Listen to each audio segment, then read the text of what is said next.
উৎসবমুখর শাইরের প্রধান বাজার। পুরো আঙ্গিনায় আলোর ঝলমল করছে। লোকারণ্যে মেতে উঠেছে প্রতিটা কোণ। বাচ্চা, বুড়ো, তরুণ সব বয়সী লোকের আনাগোনা এখানে। দিনের বেলা যতটা সুন্দর লাগছিল তার থেকে অনেক বেশি সুন্দর লাগছে রাতের রূপ। পদ্ম লণ্ঠনগুলো চলছে, মঞ্চ ঘিরে সবচেয়ে বেশি আলো। মঞ্চে এখন নৃত্য চলছে। একই পোশাক পরে আছে নর্তকী মেয়েরা। সবার মুখের সামনে পাতলা কাপড়ের পর্দা, কেবল চোখ দুটো স্পষ্ট দৃশ্যমান। প্রত্যেকের হাতেও দুটো তরবারি। এটাকে বলে তরবারি নৃত্য। নিজস্ব ভঙ্গিমায় নেচে যাচ্ছে নর্তকীরা। ওই নর্তকীদের ভিতর তোফাও একজন। নামিরা মুগ্ধ হয়ে নৃত্য দেখছে। নৃত্য সমাপ্ত হবার পর তারা পুরো উৎসব আঙ্গিনায় ঘুরে দেখার সিদ্ধান্ত নিল। উৎসবের আগত প্রায় সবার হাতে প্রাণী ওর ক্লাস। এটা সামিউন থেকে বিনামূল্যে পরিবেশিত হচ্ছে।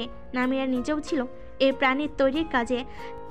মেলার প্রত্যেক মেয়ে আজ সেজেছেও ভারী সাজে। সে মারোয়াও সেজেছে। সাজসজ্জায় অনেক সময় ব্যয় করেছে তারা। নৃত্য শেষ হলে মেলায় গড়ে ওঠা উন্মুক্ত দোকানগুলোর দিকে গেল তারা। অনেক খাবার, খেলার দ্রব্য সামগ্রী, মুখসজ্জার প্রসাধন, অলংকার, এমনকি গৃহস্থলী কাজে ব্যবহৃত দ্রব্য সামগ্রীও রয়েছে এখানে। তারা সঙ্গে ভালো পরিমাণ মুদ্রা নিয়ে এসেছে। মন্ত্রী সুলাইমান প্রত্যেককে আলাদা করে মুদ্রা দিয়ে দিয়েছেন মেলা উপভোগ করার জন্য।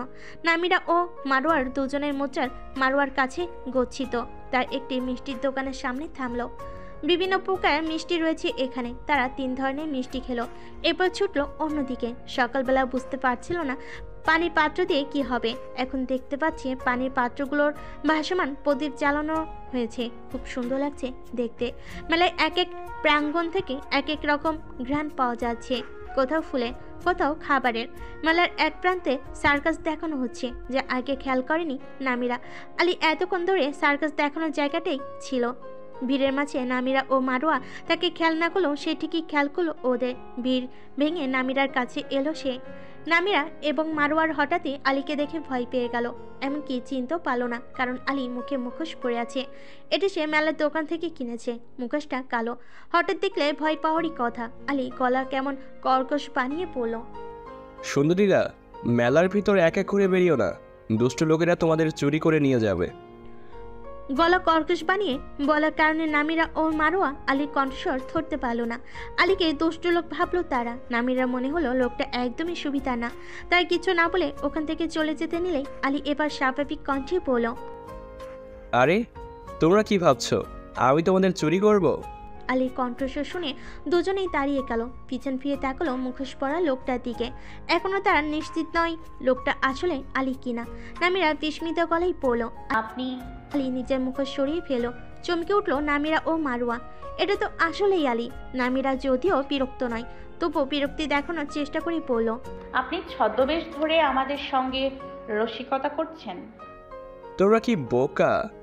আমাকে চিনতেও পারলে না? এই তোমরা আমার ঘরের লোক, আমার আপনজন। ছি! আলী এমনভাবে ছি বলল যেন আসলেই কোনো ঘৃণ্যত কাজ করে ফেলেছে তারা।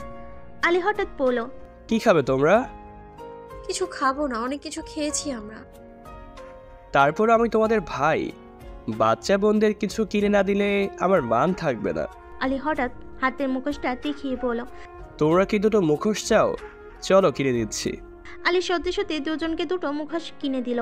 নামিরার মুখোশটা সাদা, মারোয়ার মুখোশটা নীল। নামিরা মুখোশটা পরে পড়ল। কেমন লাগছে? যদিও সে প্রশ্ন করেছিল মারোয়ার কাছে, কিন্তু আলী চট করে উত্তর দিল, সাদা খরগোশের মতো দেখাচ্ছে। নামিরা রাগ নিয়ে তাকালো আলীর দিকে, কিন্তু মুখোশের আড়ালে তার রাগ মুখটি লুকায়িতও রইল। তারা 3 জন মুখোশ পরেই ঘুরতে লাগলো। আরও কয়েকজন দেখা যাচ্ছে মুখোশ পরে আছে। যে মঞ্চে নৃত্য গান হচ্ছিল সেখানে নাকি আবারও তরবারি নৃত্য হবে। নামিরা ও মারোয়া আলীর থেকে বিচ্ছিন্ন হয়ে সেই মঞ্চের দিকে ছুটছিল দ্রুত পায়ে। আর এত লোকের মাঝে দ্রুত ছুটতে গিয়ে ধাক্কা লেগে গেল কারোর সঙ্গে। নামিরা তাড়াহুড়োই লোকটাকে খেয়াল করলো না, কেবল দুঃখিত বলেই চলে আসতে লাগলো। কিন্তু লোকটা তাকে সহজে ছাড়লো না। অকস্মাৎ পিছন থেকে টেনে ধরল নামিরার এক হাত। এরপর হাত জোর করে এক টান দিতে নামিরা লোকটার দিকে ঘুরে গেল। লোকটা নামিরাকে কিছু বলার অথবা বোঝার সুযোগ দিল না। টেনে খুলে ফেল নামিরার মুখের মুখোশ। নামিরা আশঙ্কিক এন ঘটনায় চোখ খিচে ফেলেছিল। চোখ মেলতে পরিচিত একটা মুখ দেখতে পেল। এই একই রকম মুখ রাজ্যে দুটো রয়েছে। নীল চোখ জোড়া নামিরাকে বুঝতে সাহায্য করলো এটা দ্বিতীয় রাজকুমার। ওমর নামিরাকে দেখে হাত ছেড়ে দিল, বিরক্ত কলেই পড়ল। যেখানেই যাই সেখানেই তুমি কেন? নামিরা অনুভব করলো তার হাত ভীষণ ব্যথা করছে। এমন পাশবিকভাবে কেউ হাত টেনে ধরে? নামিরা হাতের ব্যথায় জায়গাটা অন্য হাতে চেপে ধরে পড়ল। একই কথা তো আমিও বলতে পারি। কি বলবে? যেখানেই আমি যাই সেখানেই কেন আপনি থাকেন? নামিরার কথায় কয়েক মুহূর্ত বিমর হয়ে রইল ওমর। অতঃপর আশঙ্কিক মুখোশটা চেপে ধরল নামিরার মুখে, কিছু বলল না। কয়েক সেকেন্ড মুখোশটা অমনভাবে চেপে রেখে হঠাৎ হাত সরিয়ে নিয়ে উল্টো ঘুরে হাঁটতে শুরু করলো। নামিরার মুখোশটি পড়ে গেছে নিচে। সে লোক ভিড়ের মাঝে তাকিয়ে রইল ওমরের দিকে, মনে মনে পড়ল। অদ্ভুত লোক। মুখোশটা নিচ থেকে কুড়িয়ে নিল সে। আশেপাশে তাকিয়ে দেখলো মারোয়া নেই। কোথায় গেল? মঞ্চের কাছে চলে গেছে। নিশ্চয়ই লক্ষ্য করেনি সে ওর সঙ্গে নেই। নামিরা মারোয়াকে খুঁজতে লাগলো। মঞ্চের কাছে এসে এখানে ইতিমধ্যে নৃত্য শুরু হয়ে গেছে, কিন্তু মারোয়াকে এখানে দেখতে পেল না। খুঁজতে লাগলো নামিরা। কোথায় চলে গেল মেয়েটা? একটু আগেও তো দুজন একই সঙ্গে ছিল। খুঁজতে খুঁজতে সার্কাসের ওখানে চলে এলো নামিরা। তার কেন যেন চিন্তা হচ্ছে। মনে পড়ে গেল পদ্ম সরোবরে সেই লাশগুলোর কথা। মারোয়ার বয়স কত? নামিরা দিশাহারা হয়ে উঠল হঠাৎ। খারাপ কিছুর সংখ্যায় হৃৎপিণ্ড কাঁপতে শুরু করলো তার। সে এবার উচ্চস্বরে ডাকতে শুরু করলো মারোয়ার নাম ধরে। হঠাৎ ভিড়ের মাঝে মারোয়াকে দেখা গেল। নামিরা ভিড় ঠেলে প্রায় দৌড়ে গেল মারোয়ার কাছে। মারোয়া নামিরাকে উদ্বিগ্ন লক্ষ্য করলো। এমনকি শীতের মাঝেও ঘেমে আছে নামিরার মুখমণ্ডল। মারোয়া চিন্তিত বোধ করেই পড়ল। কি হয়েছে? কোথায় গিয়েছিলে তুমি? চিন্তায় পড়ে গিয়েছিলাম তো। আমি তো আপনাকেই খুঁজছি। মঞ্চের ওখানে গিয়ে হঠাৎ খেয়াল করলাম আপনি সাথে নেই। আশেপাশে অনেক খুঁজলাম কিন্তু দেখতে পাইনি। ভাবলাম ভাই আলীর কাছে গেছেন, তাই তার কাছেই যাচ্ছিলাম। আসলে আমায় একজন মারোয়াকে রাজকুমারের ঘটনা বলতে যাচ্ছিল নামিরা। হঠাৎ তার দৃষ্টি পড়ল ভিড়ের মাঝে একজন লোকের উপর। একটু আগে যখন মারোকে খুঁজে বেড়াচ্ছিল তখন ধাক্কা লেগে গিয়েছিল লোকটার সঙ্গে। ধাক্কা কিছুটা জোরে লেগেছিল বলে লোকটার হাতে থাকা ছুরি বিশেষ অস্ত্রটা মাটিতে পড়ে যায়। নামিরা খুব অবাক হয়েছিল ছুরিটা এবং লোকটাকে দেখে। লোকটার পোশাক নোংরা, মানে অমন পোশাক কেউই পরে আসেনি। এছাড়া কালো শাল জাতীয় বস্ত্রে লোকটা নিজের মাথা ও মুখও আড়াল করে রেখেছিল। লোকটাকে সাধারণের মাঝে সন্দেহজনক লেগেছিল নামিরার, কারণ সাধারণ দুস্থ মানুষ কেন নিজের সঙ্গে অস্ত্র বহন করবে? লোকটার ব্যাপারে ভালো লাগছে না মোটেই। নামিরার কেবলই মনে হচ্ছে কোনো খারাপ একটা ব্যাপার ঘটবে। লোকটা যেদিকে এগিয়ে যাচ্ছে সেদিকে তাকিয়ে হঠাৎ চমকে উঠল নামিরা। ওখানে রাজকুমার দাঁড়িয়ে আছে। কোন রাজকুমার এত দূর থেকে দেখে বুঝতে পারছে না, তবে দ্বিতীয় রাজকুমার হওয়ারই সম্ভাবনা, কারণ কিছুক্ষণ আগে এমন পোশাকই পরা দেখেছিল তাকে। নামিরা হঠাৎ ভিড় ঠেলে কিছুটা এগিয়ে এসে থামলো। শুধু দ্বিতীয় রাজকুমারই নয়, ওখানে প্রথম রাজকুমারও রয়েছে আলীও। নামিরার দুশ্চিন্তা গাঢ় হয়ে উঠল। লোকটা প্রায় রাজকুমারদের নিকটবর্তী। লোকটা কি রাজকুমারদের আক্রমণ করতে চলেছে? রাজকুমারদের খাবারেও তো বিষ মেশানো হয়েছিল। নামিরার দিগ্ভ্রান্ত লাগছে। কি করবে সে? লোকটা যে একেবারে নিকটে চলে গেছে। নামিরা উপায়হীন হয়ে এখান থেকে উচ্চস্বরে ডেকে উঠল রাজকুমার। সে ডাকতে বড্ড দেরি করে ফেলেছে। ততক্ষণে লোকটার অস্ত্র উঠে গেছে হামজালার গলার দিকে। হামজালা যে দিক থেকে ডাকতে এসেছে সেদিকে তাকালো। এতে লোকের মাঝে সে ডেকেছে বুঝতে পারলো না, কিন্তু একটা জিনিস বুঝতে পারলো, কিছু একটা গন্ডগোল হচ্ছে। সে পাশে দাঁড়ানো ওমরের দিকে তাকালো, দেখলো ওমরের হাত তার গলার পিছন দিয়ে আটকে ধরছে একটা অস্ত্রযুক্ত হাত। অস্ত্রটা প্রায় তার গলা স্পর্শ করতে যাচ্ছিল। ওমরের মুখে রাগে রক্তিম হয়ে উঠেছে। নামিরা ডাক শুনে নয়, সে আগে থেকে লক্ষ্য করছিল কেউ একজন তাদের দিকে এগিয়ে আসছে এবং তার উদ্দেশ্য সৎ মনে হয়নি, তাই সে আগে থেকেই প্রস্তুত ছিল। ওমর দাঁতে দাঁত চেপে পড়ল।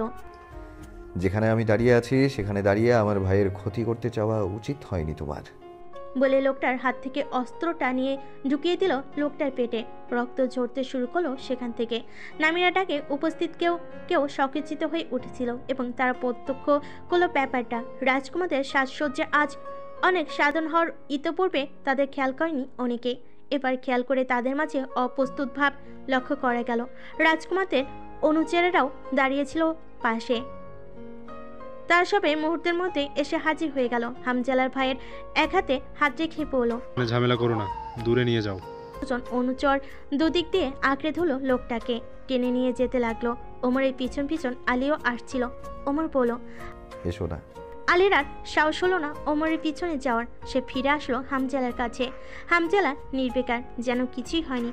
অথচ ওমর সময় মতো লোকটার হাত ধরে না ফেলে এই অস্ত্র হামজালার গলায় বিদ্ধ হতো। আলী বিস্ময় নিয়ে তাকিয়ে রইল হামজালার দিকে। ঘটনায় যাদের মাঝে স্থিরতার সৃষ্টি হয়েছিল, মুহূর্তেই তারা আনন্দে মেতে উঠল। আবার নামিরা উৎসুক হয়ে ওমরকে অনুসরণ করে পিছন পিছন এগিয়ে যাচ্ছে। মারোয়া ডাকলেও শুনছে না। মারোয়াকেও উপায় না পেয়ে নামিরার পিছন পিছন যেতে হলো। লোকটাকে প্রধান বাজারের উৎসব আঙ্গিনা থেকে বাইরে নিয়ে আসা হয়েছে। নামিরাও তাদের অনুসরণ করে এসে থামল। ওমরদের থেকে কিছু দূরত্বে একটা গাছের আড়ালে লুকিয়ে রইল তারা। মারোয়া ফিসফিস করে বলল, এখান থেকে চলুন, রাজকুমার আমাদের দেখে ফেলে আমরাও বিপদে পড়ব। নামিরা কানে তুলল না মারোয়ার কথা। রাজকুমার লোকটার সাথে কি করবে দেখতে চায় সে গাছের আড়াল থেকে উকি দিল। দেখতে পেল ওমর লোকটার হাঁটুর পিছনে লাথি মেরেছে। সঙ্গে সঙ্গে লোকটা হাঁটু মেরে বসে পড়ল। লোকটাকে এখনো দুজন ধরে রেখেছে। ওমর ঝুঁকে লোকটার কানে কাছে মুখ নিল, ক্ষীণস্বরে জানতে চাইল, কে নির্দেশ দিয়েছে আমাদের আক্রমণ করার? রাজা ইজলাল? ওমর নিজ থেকে রাজার কথা বলাই খুব অবাক হলো লোকটা। তার এখন ভীষণ আফসোস হচ্ছে, এভাবে ধরা পড়ে যাবে ভাবিনি। তাও যদি অস্ত্রটা ঢুকিয়ে দিতে পারত গলায়, শান্তি পেত। কিন্তু কিছুই করতে পারলো না। লোকটা প্রথম জিজ্ঞাসাতেই কিছু বলল না, মুখ বন্ধ করে রাখলো। ওমর অধৈর্য হয়ে আঁকড়ে ধরল লোকটার চুল। লোকটার পিছনে থাকা গাছটার সঙ্গে মাথাটাকে জোরে আঘাত করলো। আর্তনাদ করে উঠল লোকটা। ওমর আবারও লোকটার কানের কাছে মুখ নিয়ে একই প্রশ্ন করলো। এবার সে মনিবের বলা কথা অনুযায়ী রাজার কথা স্বীকার করলো। সোজা হয়ে দাঁড়ালো ওমর। ওর হাত বাড়লো এক অনুচরের দিকে। অনুচর তার হাতে তলোয়ার তুলে দিল। তলোয়ার দেখে ভয়ে কাঁপতে লাগলো লোকটা। ছাড়া পাওয়ার জন্য ছটফট করতে লাগলো। ওমর কালো প্রেক্ষাপণ করলো না, তরবারি দিয়ে আঘাত করলো লোকটার গলায়। সঙ্গে সঙ্গে উষ্ণ রক্ত ছিটকে এসে পড়লো তার মুখ ও পোশাকে। চোখের পাতা কেঁপে উঠল নামিরার। চোখ দুটোই আতঙ্ক জমে স্থিত হয়ে উঠেছে। চোখের সামনে চিরচ্ছেদ হওয়া লোকটার দেহ মাটিতে পড়ে গেল। নামিরা স্তব্ধ হয়ে গেছে, মুখ রক্তশূন্য দেখাচ্ছে। ওমর হঠাৎ তাকলো তার যে গাছের পিছনে লুকিয়ে আছে সেখানে। সঙ্গে সঙ্গে আড়লে লুকিয়ে পড়লো নামিরা। লুকিয়ে পড়লো তার পোশাকের অংশ গাছের পাশ থেকে বের হয়ে রইল। ওমরের মনে হলো ওখানে ওই গাছের পেছনে যে দাঁড়িয়ে আছে তাকে সে চেনে, এবং সেখানে একজন নয় দুজন মানবী রয়েছে। এটাও বুঝতে পারলো। নামিরার বুক ধরফর করছে। যে মানুষটাকে আর কখনো ভয় পাবে না ভেবেছিল, সেই মানুষটাকে আজ আবারও ভীষণ ভয় পাচ্ছে সে। মানুষটার ভয়ঙ্কর রূপ আজ সে সত্যি সত্যি প্রত্যক্ষ করলো। হঠাৎ পিছন থেকে ওমরের রক্তহীন করা কণ্ঠস্বর ভেসে এলো, গাছের আড়ালে যারা রয়েছ এখনই ভাগো, নয়তো তোমাদের অবস্থাও এই লোকের মতো হবে। ওমরের কণ্ঠে স্পষ্ট রাগ। নামিরা উপলব্ধি করতে পারলো এখানে দাঁড়িয়ে থাকা আসলেই ভালো হবে না তাদের জন্য, কারণ রাজকুমার এখন ভয়ঙ্কর হয়ে উঠেছে। রাজকুমারের এই ভয়ঙ্কর কণ্ঠের করা আদেশকে উপেক্ষা করার সাহস তা নেই। নামিরা ও মারোয়া দৌড়াতে শুরু করলো মেলা প্রাঙ্গণের উদ্দেশ্যে। রাজা ইজলাল তার নিজস্ব কক্ষে। রানী নিজ হাতে রান্না করে খাবার নিয়ে এসেছেন। রানী আহলাম খাবার বেড়ে দিচ্ছিলেন তাকে। হঠাৎ বাইরে বৃত্তাদের কণ্ঠ শোনা গেল। বোঝা গেল কারোর প্রবেশের বাধা দিচ্ছে দরজা প্রহরীরা। আচমকা দরজাটা সশব্দে খুলে গেল। রাজা ইজলাল ও রানী আহলাম সবিস্ময়ে তাকালেন আগন্তুকের দিকে। ওমর দাঁড়িয়ে আছে তোড়গোড়ায়। ওকে দেখে ভুরু কুচকে গেল রাজা ইজলালের। ওমরের মুখ ও পোশাক লাল দেখে জিনিসটা কি? রক্ত? ওমরের হাতের দিকে দৃষ্টি পড়তে আত্মা কাঁপে রানী আহলামের। একটা মাথাবিহীন শরীর ওমরের সঙ্গে, যেটাকে ওমর টেনে নিয়ে এসেছে। টেনে নিয়ে আসার ফলে ওটার রক্ত মেঝেতে লেপ্টে গেছে। রাজা ইজলাল দাঁড়িয়ে গেলেন, অগ্নি কণ্ঠে পড়লেন, তোমার সাহস কি করে হয় রক্তারক্তি করে রাজার সামনে এভাবে আসার? ওমর লোকটার হাত ছেড়ে দিল। মাথাবিহীন দেহটা পড়ে গেল মেঝের উপর। ওমর বলল, রানীমা, এখান থেকে চলে গেলে ভালো হয়। আলম রাজা ইজলালের দিকে তাকালেন। ইজলাল বললেন, তুমি এখন চলে যাও আহলাম, পরে তোমার সাথে সাক্ষাৎ করব। রাজার হুকুম মান্য করে রানী আহলাম চলে গেলেন। তার বেরোনোর পর বন্ধ হয়ে গেল দরজা। ওমর হেসে বলল, ওদিকে ছেলেদের ক্ষতি করার জন্য দুর্বৃত্ত পাঠিয়ে রাজা এখানে বসে নিশ্চিন্তে আহার করছে। রাজা ইজলালের চোখে রাগে লাল হয়ে আছে। বলেন, পাগলের মতো কি বলছো? নিষিদ্ধ কিছু পান করেছো নাকি তুমি? চিনতে পারছে নাকি? হো, চিনবেন কি করে? কোনো মুখ নেই যে ওর। আপনার পাঠানো দুর্বৃত্ত। যে কিনা হামজালাকে আক্রমণ করতে গিয়েছিল আপনি পাঠিয়েছেন। আমি আপনার ছেলে হয়ে কি করে এমনি এমনি যেতে দেই, তাই কেটে ফেলেছি মাথা, ভালো করিনি। বিস্ময়ে শুরু হয়ে গিয়েছে রাজা ইজলালের চক্ষু। তিনি তো কোনো দুর্বৃত্ত পাঠানি, আবারও অন্য কেউ রাজকুমারদের ক্ষতি করতে চেয়েছে। মিথ্যা অপবাদে গা কাঁপছে তার মুখ। এই গোপন ষড়যন্ত্রকারী, যার করা কাজে রাজকুমারদের চোখে তিনি অপরাধী হচ্ছেন বারবার। রাজা ইজলাল দৃঢ় কণ্ঠে বললেন, তুমি বিশ্বাস নাই করতে পারো, কিন্তু আমার বলা দরকার তাই বলছি। আমি কাউকে পাঠাইনি। ওমরের চক্ষু কোটরে অশ্রুর ভিড়। সেই দৃষ্টি মেলে অবলক তাকিয়ে থেকে বলল, ইদানিং আপনাকে আব্বুজান ডাকতে গেলে কণ্ঠরোধ হয়ে আসে। ভয়ে আছি সত্যি সত্যি আপনাকে আব্বুজান ডাকতে না ভুলে যাই। রাজা ইজলাল রুদ্ধ চোখে তাকিয়ে আছেন ছেলের দিকে। ওমর আরো বলল, দয়া করে আমাদের সাথে এমন করা বন্ধ করুন। আমাদেরও হৃদয় নামক একটি স্থান রয়েছে। যখন জানতে পারি নিজেরই আব্বুজান এমন করছে, তখন সেই জায়গাটায় আঘাত লাগে, বড্ড আঘাত লাগে। সব সময় আপনাকে ভালোবাসতে চেয়েছি, কিন্তু আপনি কেবল ঘৃণায় জন্ম দিয়ে যাচ্ছেন। তবুও বলছি, এখনো আপনাকে ভালোই বাসতে চাচ্ছি। ওমর ক্ষণকাল তাকিয়ে রয় পিতার চোখে। ওমরের কথাগুলো ইজলাল বিচলিত হয়ে পড়েছেন। ওমর দৃষ্টি সরিয়ে নেয়, দরজা মুখ হয়ে বলল, আপনার সামনে এমনভাবে আসার জন্য সত্যি দুঃখিত। আমায় ক্ষমা করার দরকার নেই বলে আবারও লাশটাকে টেনে নিয়ে বের হয়ে গেল। তার অনুচরেরা দাঁড়িয়েছিল প্রাসাদের সামনে। ওমর লাশটা তাদের সামনে ছেড়ে দিয়ে বলল, কবর দাও এটাকে। বলে সে প্রস্থান করতে চাইলেই এক অনুচর বলে উঠল, হান্দে থেকে চিঠি এসেছে। দাঁড়িয়ে গেল ওমর। অনুচরের দিকে ফিরে তাকাতেই অনুচরটি বলল, ওখানে ঘাট থেকেই আজ রাতে কৃত দাসদাসীদের অন্য রাজ্য পাঠানো হবে। ওমরের দমে যাওয়ার রাগ আবারও মাথাচাড়া দিয়ে ওঠে। হাতের আঙ্গুল মুঠো করে ফেলে কঠিন চলে ক্ষীণস্বরে বলল, আপনি এত জঘন্য কেন রাজা ইজলাল? ওমর শয়ন কক্ষে গিয়ে দ্রুত পোশাক বদল করে নেয়। এরপরই দলবল নিয়ে বেরিয়ে পড়ে হানদের উদ্দেশ্যে।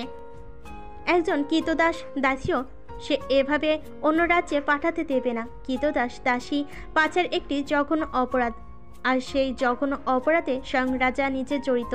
মেলা থেকে বের হয়ে পড়েছে নামিরা। শিরোচ্ছেদ ওই দৃশ্য দেখার পর একদমই কিছু ভালো লাগছে না। এতক্ষণ জোর করে মেলায় বসেছিল, কারণ আলী কঠিনভাবে বলে দিয়েছিল, একা বাড়ি যাওয়ার চেষ্টা করবে না, পথে কিছু একটা বিপদ হয়ে যেতে পারে। তোমাদের কিছু হলে আব্বুজান আমাকেই দোষারোপ করবে। কাজেই আমি যখন ফিরবো তোমাদেরকেও তখনই ফিরতে হবে। মেলা এখনো চলছে, গভীর রাত পর্যন্ত চলবে। আলী আরও কিছুক্ষণ থাকতে চেয়েছিল, কিন্তু নামিরার নেতিয়ে পড়া মুখখানি তার মস্তিষ্কে বাড়ি ফেরার কথাই এনে দিচ্ছিল বারবার। অগত্যা বাধ্য হয়ে সে নামিরা ও মারুয়াকে নিয়ে বাড়ি ফিরছে। তোফাকেও বলেছিল বাড়ি ফিরতে, কিন্তু তোফা আসেনি। সে অবশ্য গভীর রাতও একা বাড়ি ফিরতে পারবে, তাকে নিয়ে ভয় নেই। তবে আলী একটা ব্যাপারে খুব অদ্ভুত বোধ করছে। নামিরা আর মারোয়ার হয়েছে এটা কি? প্রথম যখন সাক্ষাৎ হয়েছিল তখন তো চঞ্চলই লাগছিল দুজনকে, এখন একেবারে মনমরা।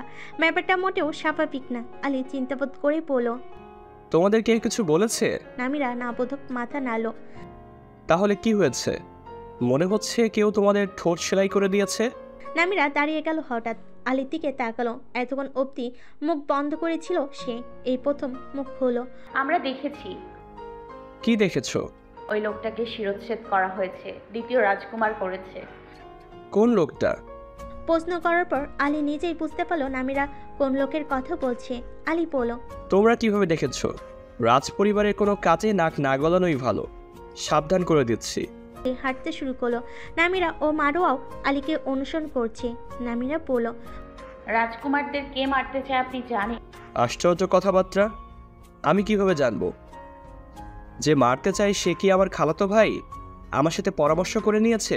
রাজকুমাররা জানে? আমি কিভাবে বলবো? তবে কেন যেন মনে হচ্ছে জানে। ঘোড়ার পদধ্বনির শব্দ কানে আসছে। একদল ঘোড়া ক্ষিপ্ত গতিতে ছুটে আসছে যেন সামনের দিক থেকে। দাঁড়িয়ে যায় নামিরা। শাহিরে আসার প্রথম দিনের কথা মনে পড়ে। কুয়াশার মাঝে ঘোড়া নিয়ে বেসামাল গতিতে ছুটে গিয়েছিল একদল অশ্বারোহীরা। ঠিক এমনই ছিল সেদিনের সেই ঘোড়ার শব্দ। তার মনে হয় এটাও সেই দল। সামনের দিকে তাকিয়ে আছে সে। এখন রাত, হালকা কুয়াশা, শীত শীত বাতাস বইছে। সেদিন ঘন কুয়াশায় পিছন থেকে তাকানো সেই অশ্বারোহীকে সে দেখতে পায়নি। এটা কি দ্বিতীয় রাজকুমারী ছিল নাকি অন্য কেউ? নামিরা ঘোড়াগুলোকে দেখতে পাই ঘোড়ার পিঠের মানুষগুলোকেও। সবার সামনে ছুটে আসা 3টা ঘোড়ার মাঝেই ওমরের ঘোড়াটাও রয়েছে।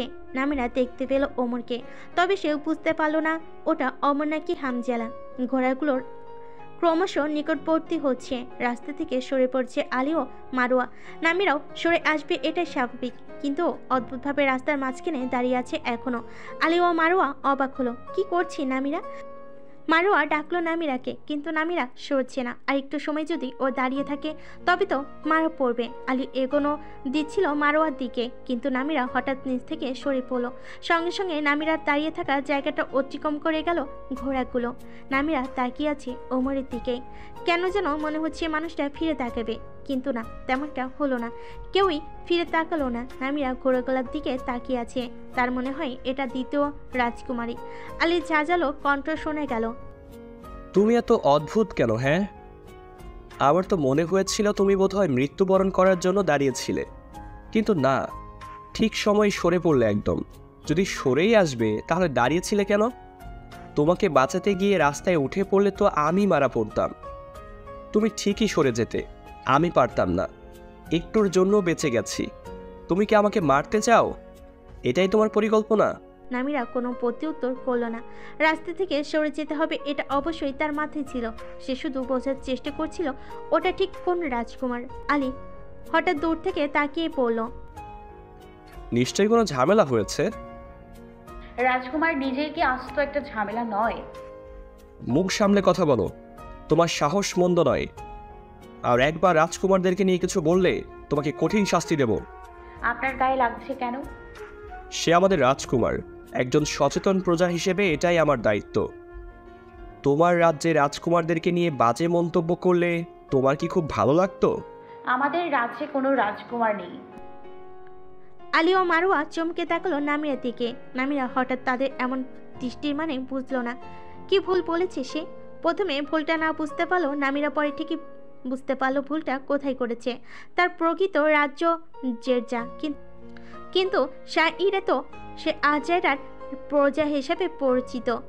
যে কোনো রাজকুমার নেই ঠিক, কিন্তু আজারে তো একাধিক রাজকুমার রয়েছে। নামিরা ব্যাপারটা কাটিয়ে নেওয়ার জন্য হেসে পড়ল। মজা করেছি।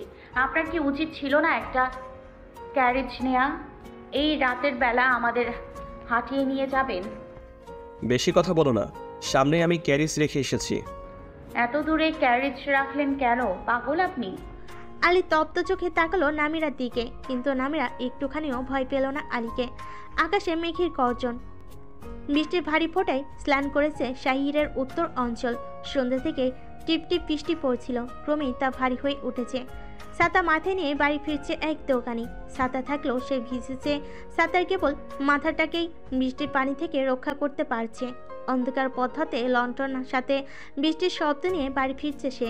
বৃষ্টিতে লোকজনও তেমন নেই পথে। অনেক দূরে একটা আলো দেখা যাচ্ছে, হয়তো বাড়ি ফিরছে কেউ। হঠাৎ রাস্তার পাশের গাছপালার ভিতর থেকে শব্দ শোনা গেল। থেমে গেল তার চরণ দুটি। লণ্ঠনটা আওয়াজ আসার দিকটাই ধরে সে দেখার চেষ্টা করলো, কিন্তু কিছুই দেখা গেল না। আবারও হাঁটতে শুরু করলো। পিছনে কারোর পদধ্বনি শোনা গেল। এবার দাঁড়িয়ে গেল লোকটা। একটু আগেও সে পিছনে তাকিয়েছিল, কোনো মানুষ ছিল না সেখানে। তবে এখন কে রয়েছে তার পিছনে? ভয়ে ভয়ে মাথা ঘুরিয়ে পিছনে তাকায় সে। সঙ্গে সঙ্গে বৃহৎ শরীরের এক লোমশ প্রাণী ঝাঁপিয়ে পড়ে তার উপর। লোকটা পড়ে যায় রাস্তার উপর, ছিটকে পড়ে যায় তার হাতের লণ্ঠন ও ছাতা।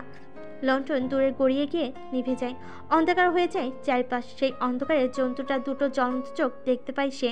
জন্তুটার একটি থাবা তার বুকের উপর। লোকটার শরীর কাঁপছে ভয়ে, চিৎকার করতে চাইছে কিন্তু করতে পারছে না। কণ্ঠনালী অকেজো হয়ে গেছে যেন। জন্তুটার নিঃশ্বাস এসে তার মুখে পড়েছে, দুর্গন্ধযুক্ত নিঃশ্বাস জন্তুটা তার গলার কাছে মুখ নিয়ে এলো, ধারালো দাঁতগুলো দিয়ে কামড় বসালো তার গলায়, ছিঁড়ে আনলো মাংসপিণ্ড। যন্ত্রণায় চিৎকার করলো লোকটা। গগন বিদারী আর্তনাদে কেঁপে উঠল চারপাশ। এমনকি অনেক দূর সামনে এগিয়ে যাওয়া মানুষটার কানেও সেই আর্তনাদ পৌঁছালো। থেমে গেল মানুষটা। জন্তুটা তার থাবার শরীর নিয়ে বিকট গর্জন করে উঠল। ওটা নখ বসে গেছে লোকটার নরম মাংসে। জন্তুটা অবাক করে দিয়ে ছুটে গেল রাস্তার পাশে গাছপালার ভিতর, আড়াল হয়ে গেল। অনেক দূরে সামনে থাকা মানুষটা ছুটে এসে আহত লোকটার কাছে। লণ্ঠনের আলোয় দেখতে পেল লোকটার গলায় মাংস খুবলে নিয়েছে কোনো প্রাণী। কলকলিয়ে রক্ত নামছে, বৃষ্টির পানির সাথে মিশে তলিয়ে গেছে সারা রাস্তা। কিন্তু সবচেয়ে আশ্চর্যের বিষয়, এখানে এমন হিংস্র প্রাণী আসবে কোত্থেকে? এখানে গাছপালা পাতলা। লোকটা আশপাশে লুণ্ঠন ঘুরিয়ে দেখলো, কোনো জন্তু তো নেই। হঠাৎ ভয় পেল সে। না, এ লোকের সাহায্য করতে গিয়ে সে নিজে কোনো হিংস্র প্রাণীর শিকার হতে চায় না। প্রাণের ভয়ে লোকটা দৌড়ে পালাতে লাগলো। একা বৃষ্টির মাঝে পড়ে রইল আহত লোকটা। সাগর থেকে জাহাজটি ফিরে এসেছে, কিন্তু কোনো প্রত্যুত্তর আসেনি চিঠি। জাহাজের মাধ্যমে উত্তাল সমুদ্রের মাঝে জেরজার সাথে গোপন যোগাযোগ বিদ্যমান মন্ত্রী সুলাইমানের। নামিরার মন খারাপ, সাথে রয়েছে তীব্র দুশ্চিন্তা। কেন তার বারবার মনে হচ্ছে কোনো একটা ঝামেলা হয়েছে রাজ্যে। যত সময় যাচ্ছে তার উৎকণ্ঠা শুধু বেড়ে চলেছে। যত তাড়াতাড়ি সম্ভব সে তার মাকে শাহিরে নিয়ে আসবে, তাহলে তো সে একদম দুশ্চিন্তা মুক্ত। কিন্তু তার আগেও তাকে এই দুর্লভ ফুল হ্যাভিনা সংগ্রহ করতে হবে। প্রাসাদের ভিতর ফুলটার অবস্থান, তাই তাকে ওই প্রাসাদে ঢুকতে হবে যে করে হোক। এখানে বসে বসে কি দিবা স্বপ্ন দেখছো? আশঙ্কিক কারো কণ্ঠস্বরে ধ্যান ভাঙল নামিরার। চোখ তুলে দেখলো আলী দাঁড়িয়ে আছে, কপালে অগভীর কাটা চিহ্ন, সাথে তরবারিও আছে। নিশ্চয়ই কারোর সঙ্গে লড়াই করে ফিরেছে। এতক্ষণ রেস্তোরাঁর আশেপাশে ছিল না সে। আলী ফের বলল, খদ্দেরদের অভিবাদন জানাও গিয়ে। আর হ্যাঁ, 3 নম্বর টেবিলে আমার জন্য খাবার নিয়ে এসো। নামিরা বুঝতে পারল আলীর হঠাৎ রেস্তোরাঁর আগমনের কারণ। তাহলে উনি নিজের খিদে মেটাতে এসেছেন। আলী হুকুম করে চলে যাওয়া দিলেই নামিরা বলল, কি খাবেন সেটা বলে যান। কিন্তু আলী প্রতি উত্তর দিল না, চলে গেল। অদ্ভুত, কি খাবে সেটাও তো বলে যাবে নাকি কিছু নিয়ে একটা গেলেই খাবে? মারোয়ার কাছে জিজ্ঞেস করলো নামিরা। মারোয়া যা যা বলল তাই নিয়ে গেল। আলী টেবিলে খাবার রেখে দরজা দিকে এগিয়ে গেল নামিরা। নতুন খদ্দের এসেছে। খদ্দেরদের অভিবাদন জানানোর সময় ঠোঁটে হাসি রাখা বিদ্যমান। নামিরাও ঠোঁটে হাসি রেখে বলল, শুভ দুপুর গোয়েন্দা আলতান। শুভ দুপুর। সাধারণত খদ্দেরেরা অভিবাদনের প্রতি উত্তর দেয় না, কিন্তু আলতানকে ব্যতিক্রম দেখে একটু অবাক হলো নামিরা। আলতান এসে আলীর টেবিলে বসলো। আলী তাকে দেখে হাস্যরস করেই বলল, গোয়েন্দা সাহেব কি অপরাধী খুঁজতে এসেছেন আমার রেস্তোরাঁয়? বাহ, কি সৌভাগ্য আমার। হয়তো তোমার রেস্তোরাঁয় অপরাধী রয়েছেও। কত কিছুই তো আমাদের চোখের আড়াল থেকে যায় আলী। আমার এখানে অপরাধী না খুঁজে পদ্ম সরোবরের খুনিকে খুঁজে বের করুন। হারামিটাকে সহ্য করতে পারছি না আর। ও কি আবারও কোনো মেয়ের সাথে এমন করবে? হায় আল্লাহ। করতেই পারে। তোমার ঘরেও তো বোন আছে, একজন নয় 3 জন। সাবধানে রেখো। ভয় পাইয়ে দিয়েন না, তাড়াতাড়ি খুঁজে বের করুন অমানুষটাকে। খুঁজে তো বের করতেই চাই, কিন্তু মনে হচ্ছে খুনিটা সাবধান হয়ে গেছে। যেই কিনা একটা উপায় বের করেছি সেই যেন ফেরারি হয়ে গেল। আপনার জন্য কি নিয়ে আসবো মাননীয়? একজন কর্মচারী এসে দাঁড়িয়েছে টেবিলের পাশে। আলতানকে প্রশ্ন করলো। আলতান বলল, আলী যা খাচ্ছে তাই নিয়ে এসো। কর্মচারী ছেলেটা নির্দেশ পেয়ে চলে গেল। আলতান আবার বলতে শুরু করলো, আর খুনিটার সাবধান হয়ে যাওয়াই আমার ভালো লাগছে না। বারবার মনে হচ্ছে খুব কাছেরই কেউ যেন এটার সাথে জড়িত, আর সেই জন্যই আমার পরিকল্পনা সম্পর্কে সচেতন। তেমনটা কি হওয়া সম্ভব? অসম্ভব বলে কিছু কি পৃথিবীতে আছে আলী? আমি অসম্ভব শব্দটাতে বিশ্বাসী না। এমনকি তোমাকেও আমার সন্দেহের দৃষ্টি থেকে দূরে রাখা উচিত না। একটু ভুল ভবিষ্যতে বড় আকার ধারণ করতে পারে। তাহলে তো আপনার নিজেকেও নিজের সন্দেহ করা উচিত। করার প্রয়োজন হলে তাও করব। আলতানের উত্তরে হেসে ফেল আলী। বলল, গোয়েন্দাদের কাজই কি সন্দেহ করে বেড়ানো? সন্দেহ করে আসল অপরাধীকে পাকড়াও করা, আর সেটা আমি করেই ছাড়বো ইনশাআল্লাহ। খাওয়া শেষ করে একই সঙ্গে বের হলো আলী ও আলতান। পথে দেখা হলো তোফার সঙ্গে। তোফা আলতানকে দেখে কুনিশ করলো। অধরে মিষ্টি হাসি ধরে রেখে বলল, ভাই, আলতান কি বয়স বাড়ার সাথে সাথে আরো সুন্দর হচ্ছে? তোফার কথাই বিশেষ কোনো প্রতিক্রিয়া দেখা গেল না আলতানের মাঝে। সে স্বাভাবিক গলায় উত্তর দিল, হয়তো হচ্ছে, কিন্তু তুমি এভাবে নজর দিতে থাকলে মনে হচ্ছে বেশি দিন সৌন্দর্য ধরে রাখতে পারবো না। আমি ছাড়াও কেউ রয়েছে আপনার সৌন্দর্যে নজর দেওয়ার জন্য। আলী এক হাত তুলে পড়ল। আমি আছি। তোফা তপ্ত চোখে তাকালো আলির দিকে। যদি তাই হয় তোমার চোখ উপড়ে নিতে একবারও ভাববো না। তুমি কি ডাকাত? মাঝে মাঝে আমি দ্বিধান্বিত বোধ করি তুমি আসলে আমার বোন কিনা। আমার বোন ডাকাত স্বভাবের? কি লজ্জার কথা। তোফা আলির দিকে তেড়ে গিয়ে ধমকে উঠল। তুমি যাবে এখান থেকে নাকি মার খাবে? হাঁটতে শুরু করে দিল। সেও কিছুটা রাগান্বিত। তোফার সাথে তর্ক করার মেজাজ এখন তার নেই। আলতানও যাওয়া দিলে তোফা তার পথ রোধ করে দাঁড়ালো, বলল, আপনাকে তো যেতে বলিনি। তোমার কথায় কবে থেকে চলাফেরা করি আমি? করেন না তা ঠিক, তবে একটু করলে ক্ষতি কি? আচ্ছা এখন বলুন, আমার সৌন্দর্যে আপনি কবে নজর দিবেন? দেব না, নজর দেওয়ার সময় নেই আমার। বলে আলতান যেন উপেক্ষা করেই চলে গেল তোফাকে। তোফা দীর্ঘশ্বাস ফেলে রেস্তোরাঁর দিকে এগোতে লাগলো। মাঝে মাঝে তার মনে হয় এই আলতানের মাঝে কোনো আবেগ অনুভূতি নেই, থাকলে এত রুক্ষ আচরণ কিভাবে করে তার সাথে। বাজারের এক প্রান্তে রয়েছে নৃত্যশালা, যেখানে নৃত্য প্রশিক্ষণ দেওয়া হয়। মারুয়া নৃত্যশালাটার কথা জানালো। তরবার নৃত্যের প্রতি আগ্রহ জন্মেছে নামিরার। বিকেলে একবার তার নৃত্যশালাটা পরিদর্শনের পরিকল্পনা করেছিল। পরিকল্পনা অনুযায়ী তার বিকেলে চলেও আসলো যথাস্থানে। অনেকটা জায়গা নিয়ে রয়েছে একটি কক্ষ। এখানে নর্তকীরা প্রশিক্ষণ নিয়ে থাকে। এখানের প্রধান প্রশিক্ষক 43 বছর বয়সী এক নারী। নৃত্যশালায় ভাগ্য করে ছোট রাজকন্যার সাক্ষাৎ পেয়ে গেল তারা। নামিরা ব্যাপারটাই একটু অবাকই হলো। রাজকন্যার প্রাসাদের বাইরে এসে নৃত্য প্রশিক্ষণ নিচ্ছে, এটা বিস্ময়কর ব্যাপার। নামিরাও মারুয়া দূর থেকে রাজকন্যা ইমিনার নৃত্য দেখছে। 3 জন নর্তকী রয়েছে এখন। রাজকন্যা বাদে বাকি 2 জন রাজকন্যারই বান্ধবী। রাজকন্যা ইনিমা যখন নৃত্যশালা থেকে বের হচ্ছিল তখন হঠাৎ নামিরা ও মারুয়াকে লক্ষ্য করলো। মারুয়া বিনম্রভাবে অভিবাদন জানালো তাকে। নামিরাও মারুয়াকে দেখে একই কাজ করলো। বয়সে ছোটই মনে হচ্ছে মেয়েটাকে, তবে বয়সে ছোট হলেও তার সম্মান যে অনেক। মেয়েটার ত্বক অত্যাধিক উজ্জ্বল, চোখ দুটি বাদামি রঙা, চেহারার গঠন সুন্দর। প্রথম দেখাই এক নিঃসন্দেহে অপরূপা খেতাব প্রদান করা যায়। কেমন আছো মারুয়া? আপনাদের দোয়ায় আলহামদুলিল্লাহ, হাসি মুখে বলল মারুয়া। ইনিমার দৃষ্টি নামিরার উপর এসে স্থির হলো, বলল, তুমি তো সেই মেয়ে আমার ভাইদের খাবারে বিষ দিয়ে মারতে চেয়েছিলে, তাই না? নামিরা হক চুকিয়ে গেল প্রথমটাই, তবে বেশ শান্ত স্বাভাবিক গলায় উত্তর দিল, না, আমি সে নই। আমি মিথ্যে অভিযুক্ত ছিলাম। আসল অপরাধীর তো শাস্তি হয়েছে, তাকে তো মৃত্যুদণ্ড দেওয়া হয়েছিল। হ্যাঁ জানি, আমি প্রাসাদে দেখেছিলাম তোমায়, তখন অবশ্য তোমাকে এই অপরাধী গণ্য করা হয়েছিল। এটা অতীত নিয়ে কথা বলছে। নামিরার ভালো লাগছে না। এই বাজে স্মৃতিটার কথা তার মন থেকে বিলুপ্ত হয়ে গিয়েছিল প্রায়। সে চাই পুরোপুরি বিলাপ হোক। মিথ্যা অপবাদ খুব খারাপ জিনিস। ইনিমা আর কিছু না বলে বের হয়ে গেল নৃত্যশালা থেকে। তার একটুক্ষণ পর নামিরা ও মারুয়াও বের হলো।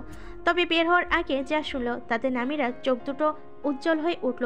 এটাই তো সুযোগ তবে প্রাসাদে প্রবেশ করার আর এই ফুল অর্জন করার। না, এই সুযোগটা সে হাতছাড়া করতে ইচ্ছুক নয়। ইতিমধ্যে সূর্য হেলে পড়েছে। সন্ধ্যা হতে খুব বেশি সময় বাকি নেই। নৃত্যশালা থেকে বের হয়ে রাজকুমারদের ঘোড়া ছুটে যেতে দেখলো। বুঝতে সমস্যা হলো না এটা দ্বিতীয় রাজকুমার। তার সাথেই অনুচারীরাই তাকে চিনতে সাহায্য করলো, কারণ এই মানুষগুলোকে নেই সে হান্দে গিয়েছিল। রাজকুমারের সাথে খুব বেশি দেখা সাক্ষাৎ হচ্ছে, যা একদমই ভালো লাগছে না নামিরার। রাজকুমার যখন গতরাতে হান্দি গিয়েছিল তখন সে রাজকুমারকে দেখেছে, আর এখন যখন ফিরল তখনও দেখা পেল। কেন এই মানুষটা বারবার তার দৃষ্টির সম্মুখে চলে আসছে? নাকি সে এসে পড়ছে রাজকুমারের আশপাশে? রাত, হৃদ্রের পানি স্পর্শ করে ঠান্ডা বাতাস যেন আরো ভয়ঙ্কর হয়ে এসে গায়ে লাগছে। মিটে মিটে তারারা জ্বলছে আকাশে। হৃদ্রের পানিতে ভেসে বেড়াচ্ছে কিছু সাদা পালকের হাঁস। হিমশীতল হলো ওরা দিব্যি শান্তিতে সাঁতার কাটছে। হৃদ্রের ওপাশে রয়েছে হরিণের মিশন ক্ষেত্র। রাত্রিকালে ওদের খুব একটা বাইরে দেখা যায় না, কিন্তু দিনের বেলা ওরা গাছপালার আড়াল থেকে বের হয়ে এই হৃদ্রেই তৃষ্ণা মেটাতে আসে। হামজালা নিবাসের অলিন্দ দিয়েই এমন দৃশ্য দেখা যায় সব সময়। হামজালা কেদারায় মাথা হেলিয়ে চোখ বুজে আছে। পাশে পরিবেশ উষ্ণ করার জন্য জ্বলছে আগুনের শিখা। তার ঘুম আসছে না, মস্তিষ্কে দুশ্চিন্তার অবাধ পিছন।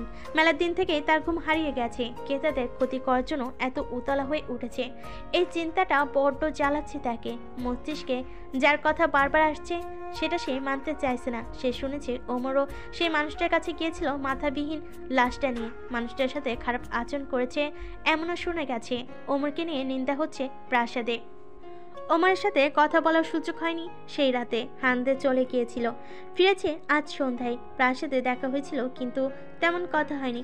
আজ সকালে প্রাসাদের শয়নকক্ষে সে একটা চিকুট পেয়েছিল, যেটা লেখা ছিল, তুমি ভাবছো ভাই তোমাকে বাঁচিয়েছে, ভাই তোমাকে অনেক ভালোবাসে। না, তুমি ভুল ভাবছো হামজালা। তোমার ভাই তোমাকে ভালোবাসে না। ক্ষমতা এমন একটা জিনিস যেটার জন্য মানুষ পুরো পৃথিবী তলপাড় করে দিতে পারে। সিংহাসনে দুজন দাবিদার, তোমরা শীঘ্রই একজন যুবরাজ হতে চলেছ। তোমারই হওয়ার সম্ভাবনা বেশি। যদি ক্ষমতার জন্য ওমর তোমায় মারতে চাই, তবে তোমার কি খুব বেশি অবাক হওয়ার কথা? বিশ্বাস করো না নিজের ভাইকে, কাউকে বিশ্বাস করো না। কেমন চিঠি পাঠিয়েছে তার কাছে? সে নিশ্চিত সে রাজপ্রাসাদেই থাকে বা সে লোকের রাজপ্রাসাদে ভালো চলাচল রয়েছে। হামজালা মানুষটাকে খুঁজে বের করার চেষ্টা করে ব্যর্থ হয়েছে। পায়নি চিঠি প্রেরণকারীকে। সে জানে এটা তাদের দুই ভাইয়ের ভিতর দ্বন্দ্ব সৃষ্টির চেষ্টা ছাড়া আর কিছুই নাই। ওমরকে সে জানায়নি চিঠির কথা। সে রয়েছে এমন যে তাদের দুই ভাইয়ের সম্পর্ক নষ্ট করতে চাইছে। বিষয়গুলো নিয়ে ভাবতে ভাবতে তন্দা লেগে আসে হামজালার। এমনকি সে ঘুমিয়েও পড়ে। কানে অদ্ভুত কিছু শব্দ এলো, চোখ মেলে।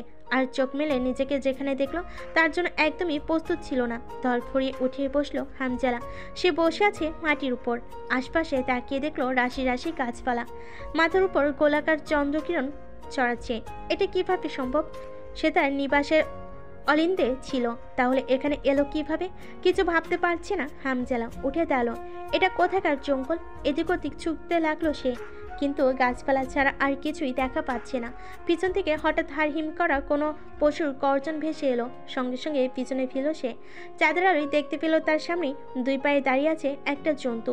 লোমে ঢাকা জন্তুটার সমস্ত শরীর, দুই হাতও পায়ে তীক্ষ্ণ নখের ফলা। মুখটা দেখতে নেকড়ের ন্যায়, চোখ দুটো জ্বলন্ত। জন্তুটা ফের গর্জন করে উঠল, কেঁপে উঠল যেন গাছের প্রতিটা পাতা।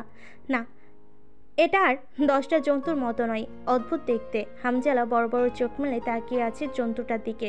হৃৎপিণ্ড লাফাচ্ছে। নিজের দু চোখকে বিশ্বাস করতে পারছে না। বিশ্বাস করতে পারছে না সে আসলে এখানে দাঁড়িয়ে আছে।